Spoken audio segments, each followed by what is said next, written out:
ദിവസവും വെള്ളത്തിലാണ് തലസ്ഥാന നഗരം. സ്മാർട്ട് സിറ്റി റോഡ് നിർമ്മാണവും മഴക്കാല പൂർവ്വ ശുചീകരണ പ്രവർത്തനങ്ങളും താളം തെറ്റിയതാണ് നഗരവാസികളെ വെള്ളക്കെട്ടിലാക്കിയത്. മുട്ടത്തറയിൽ 100-ലധികം വീടുകളിൽ വെള്ളം കയറി. ചാലയടക്കം നഗരത്തിൽ പ്രധാന ഭാഗങ്ങളിലെല്ലാം വെള്ളമാണ്. ദുരിതം നോക്കിയാൽ ദുരിതം. ഇതേപോലെ ദുരിതം ഇവിടെ ഇല്ല.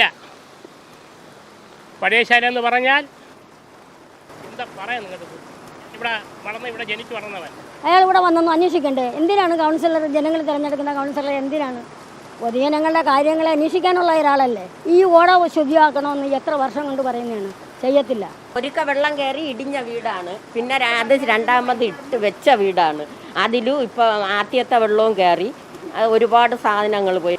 അവിടെ നിന്ന് സാധനം പറക്കി എല്ലാം ഇവിടെ കൊണ്ടിട്ട്, അല്ല എന്ത് ചെയ്യാൻ പറ്റും? അവിടെ കിടക്കാൻ പറ്റില്ല, അതിനകത്ത് വെള്ളം കയറും. വീട്ടിനകത്ത് ഈ വഴിയൊക്കെ വൃത്തിയാവാത്തത് കൊണ്ട് വെള്ളം ഇടിച്ചു കയറണതാണ്. വീടുകളിൽ നിന്നും പുറത്തേക്കിറങ്ങാൻ കഴിയാത്ത അവസ്ഥയിലാണ് പലയിടത്തും നഗരവാസികൾ. വെള്ളക്കെട്ട് രൂക്ഷമായതോടെ ഇന്നലെ വൈകുന്നേരം ഓപ്പറേഷൻ അനന്തയുമായി നഗരസഭ വീണ്ടും ഇറങ്ങിയെങ്കിലും മഴ ശക്തമായതോടെ ഉപേക്ഷിച്ചു. ആവശ്യമെങ്കിൽ ദുരിതാശ്വാസ ക്യാമ്പുകൾ തുറക്കുമെന്ന് റവന്യൂ മന്ത്രി അറിയിച്ചു. NDRFന്റെ കേന്ദ്രവുമായി ഇതിനകം തന്നെ ദുരന്ത നിവാരണ വകുപ്പ് ബന്ധപ്പെട്ടിട്ടുണ്ട്. ഏത് ഘട്ടത്തിലും ആവശ്യമായ അവരുടെ സഹായം ഉണ്ടാകാം എന്നറിയിച്ചിട്ടുണ്ട്.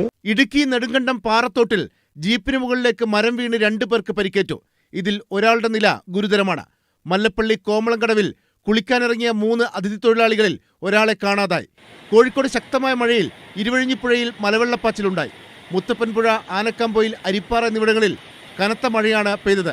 താമരശ്ശേരി ചുങ്കം ഭാഗത്തും കാരാടിയിലും ദേശീയപാതയിൽ വെള്ളം കയറി.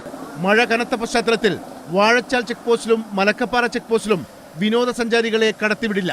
അന്തർ സംസ്ഥാന യാത്ര രാവിലെ 6 മുതൽ വൈകിട്ട് 4 വരെ അനുവദിക്കും. അതിരപ്പള്ളി വാഴച്ചാൽ ട്രക്കിങ്ങും അടച്ചു. ഏഷ്യാനെറ്റ് ന്യൂസ്, തിരുവനന്തപുരം.